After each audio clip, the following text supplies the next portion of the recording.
Avec nous, Paul Baudry, professeur à l'École d'économie de Vancouver de l'Université de la Colombie-Britannique. Bonsoir, M. Baudry. Bonsoir, M. Filion. Alors, il y a des gens, des Canadiens, des Québécois qui sont sur place. Il y a une soixantaine de chefs de gouvernement, d'État, on le mentionnait, des représentants de grandes organisations.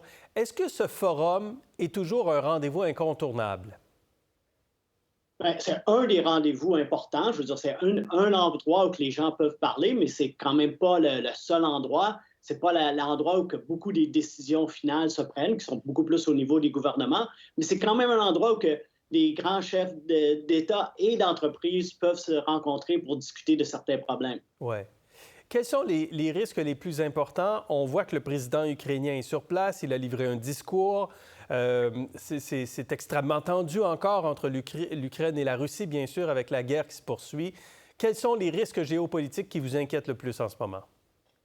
Bien, certainement, je veux dire, la guerre en Ukraine, ça continue, mais les tensions au Moyen-Orient, comme on voit avec l'expansion possible du conflit maintenant avec les Houthis qui sont aussi dans le problème, c'est vraiment cette possibilité-là que ça commence à exploser. Et ce n'est pas complètement des liens séparés. Hein. On a les liens, l'Iran joue un rôle important de tout ce conflit-là au Moyen-Orient et a des liens importants avec la Russie. Donc, oui, ce problème-là géopolitique, il est énorme, il faut le suivre et c'est très difficile à prévoir qu'est-ce qui va se passer de cette année. Et d'ailleurs, il y a des prévisionnistes qui sont quand même assez divisés là, sur l'économie en 2024. Je lisais que 56 s'attendent à une détérioration générale de l'économie. D'autres parlent de stagnation, peut-être même d'amélioration. Vous êtes où, vous? Bien, moi, je le vois un peu plus comme quand on regarde ça. En fait, les gens ne sont pas si loin, en fait, de position. Il y a un peu l'idée qu'on est dans une période en 2024 où les choses ralentissent dans beaucoup de pays. C'est pas trop surprenant. Il y a vraiment eu une grosse hausse des taux d'intérêt au niveau mondial qui était en vue de ralentir l'économie pour ramener l'inflation. Et on voit vraiment l'inflation a vraiment baissé dans beaucoup d'économies. Et on a encore cet effet-là sur l'économie. Mais on voit vraiment l'inflation, à cause qu'elle baisse, il va probablement avoir de la place à avoir des baisses de taux d'intérêt plus tard dans l'année. Et donc ça devrait aider à reprendre.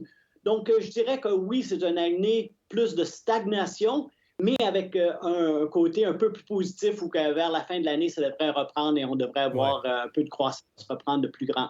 Mais avec les tensions supplémentaires dont vous parliez du Yémen, les Houthis et les problèmes que ça peut créer sur le transport des marchandises, est-ce qu'il faut s'attendre à une remontée d'inflation et donc à une stagnation de l'économie avec une inflation qui reste forte? Je pense pas que c'est le cadre de base qu'il faudrait penser, mais c'est un risque, évidemment. S'il y avait vraiment des côtés où il y avait des problèmes énormes dans le transport maritime et que là, on commençait à voir le prix du pétrole vraiment augmenter, ça pourrait créer des problèmes sur cette baisse de l'inflation.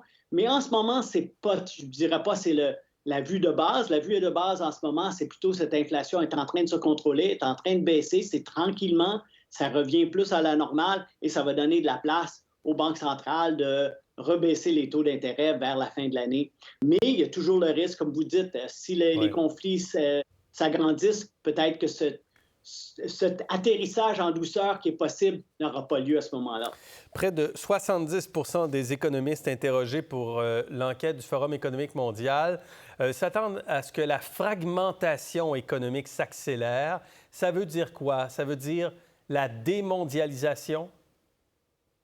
Oui, la démondialisation, au moins d'arrêter cette augmentation de la mondialisation. Donc, il y a un peu ce côté, il y a beaucoup de force qu'on voit avec les tensions géopolitiques, c'est de ramener certaines des lignes d'approvisionnement de façon domestique. Donc, ça, c'est la fragmentation. Au lieu d'avoir des lignes qui sont partout dans le monde, c'est d'essayer d'en avoir qui sont un peu plus robustes, qui rentreraient plus à l'intérieur des pays. Donc là, ça, c'est un des côtés qu'on peut voir des tensions. Il y a aussi les politiques de façon nationale que beaucoup de places font, par exemple aux États-Unis, qui essayent de favoriser aussi le développement de certaines industries. Tout le monde veut une meilleure transition climatique, mais en même temps, il y a cette question-là, comment qu'on veut l'avoir, cette transition? Est-ce qu'on veut l'avoir en favorisant l'industrie domestique? Et on voit beaucoup de politiques industrielles qui essaient de favoriser l'industrie domestique. Donc ça aussi, c'est une fragmentation au lieu d'avoir de l'aide à travers tous les pays. Chaque pays essaie de refaire un peu la structure qu'il va avoir besoin pour avoir cette transition-là.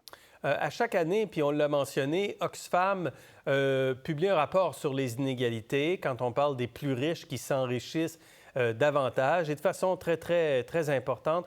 Le Forum s'attend à ce que les inégalités se creusent encore, d'ailleurs, entre le Nord et le Sud. Quelles impressions ça vous laisse, ce constat? Bien, je pense qu'il faut vraiment, quand on regarde avec les inégalités, c'est beaucoup plus une image beaucoup plus complexe qui se passe au niveau mondial. Il y a vraiment ce côté-là de l'extrême que Oxfam fait bien de montrer, ce côté-là que les personnes très, très riches s'enrichissent beaucoup. Mais il faut quand même voir, si on regarde sur les 10 ans, les derniers 10 ans, les derniers 20 ans, en fait, la pauvreté mondiale réduit en général. Il y a une croissance importante dans beaucoup de grands pays. Donc, il y a vraiment un côté qui a un côté positif aussi à ce qui s'est passé dans le monde dernièrement, et il y a ce côté-là négatif. Donc, il faut voir, il y a un peu les deux en même temps quand on regarde le côté des inégalités mondiales, là. OK, on suit le sommet de Davos tout au cours de la semaine. Monsieur Baudry, merci d'avoir été avec nous ce soir. Mon plaisir. Au revoir. Pour voir nos émissions en entier, rendez-vous sur la chaîne Ici RDI.